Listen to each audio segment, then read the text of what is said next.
अगर महाकाली केवल एक पौराणिक कथा होती तो भारत में हजारों काली मंदिर आज भी सक्रिय नहीं होते।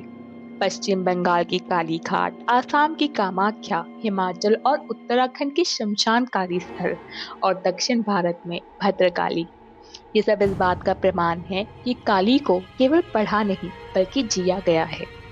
इन मंदिरों में काली को सौम्य नहीं बल्कि रक्षक माँ के रूप में पूजा जाता है, जो संकट में तुरंत कार्य करती है। शास्त्र कहते हैं महाकाली पार्वती का उग्र रूप है, लेकिन लोक परंपराएं बताती हैं कि जब अत्याचार गांव घर और स्त्रियों तक पहुंच गया तब माँ को स्वयं रौद्र बनना पड़ा।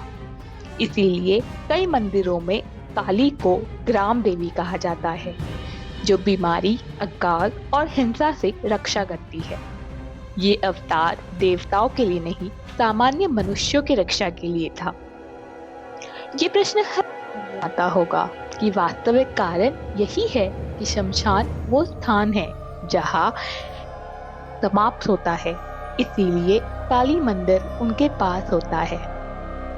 काली की पूजा जाती है जब मनुष्य के करीब होता है, इसीलिए काली मंदिरों में दिखावा नहीं, सच्ची प्रार्थना होती है।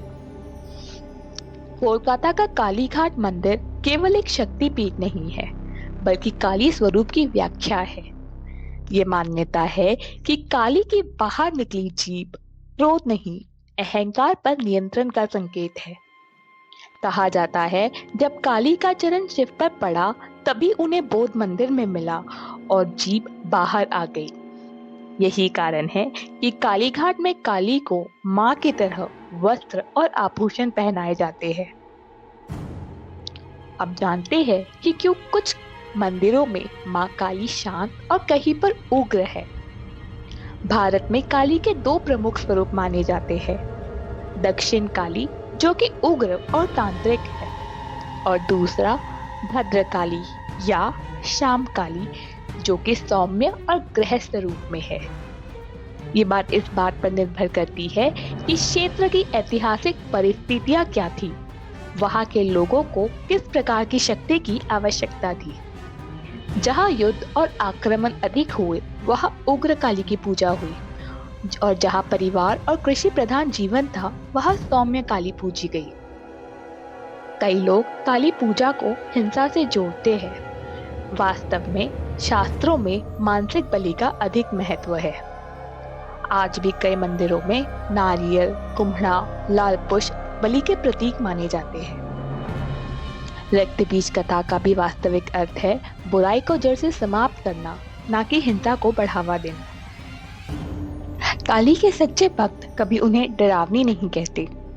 उनका मानना है कि काली जल्दी उत्तर देती है, झूठी प्रार्थना स्वीकार नहीं करती, लेकिन सच्चे भक्त की रक्षा हर हाल में करती है। इसीलिए लोग उन्हें कहते हैं डराने वाली नहीं, डर हटाने वाली माँ। आज महाकाली की सबसे अधिक आवश्यकता है, क्योंकि अन्याय तेजी से बढ़ रहा है, सहनशीलता को कमजोरी समझा जा रहा है। महाकाली ये सिखाती है कि चुप रहना हमेशा धर्म नहीं और शक्ति दिखाना हमेशा अधर्म नहीं। माँ पार्वती का महाकाली बनना आज भी उतना ही प्रासंगिक है जितना हजारों वर्ष पहले था। कई लोगों के मन में ये प्रश्न भी आता है कि क्या महाकाली ने महाकाल शिव का अपमान किया था? क्या ये दिखाता है कि शक्ति ने शिव को दबा दिया? शास्त्र और मंदिर परंपराएं दोनों इस बात से सहमत है कि ऐसा बिल्कुल नहीं था। कैसे? चलिए जानते हैं। रक्तबीज वध के बाद जब महाकाली का उग्र रूप शांत नहीं हो रहा था, उनका तांडव सृष्टि के संतुलन के लिए खतरा बन गया।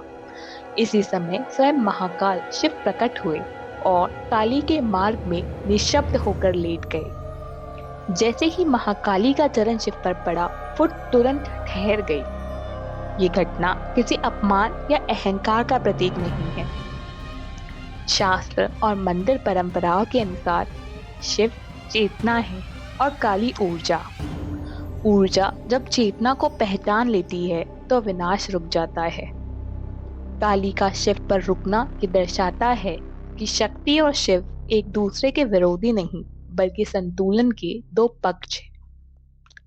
इसीलिए कई काली मंदिरों में यह स्वरूप आज भी स्थापित है, ताकि भक्त ये समझ सके कि जहाँ शिव है वहाँ शक्ति नियंत्रित है, और जहाँ शक्ति है वहाँ शिव का आधार आवश्यक है।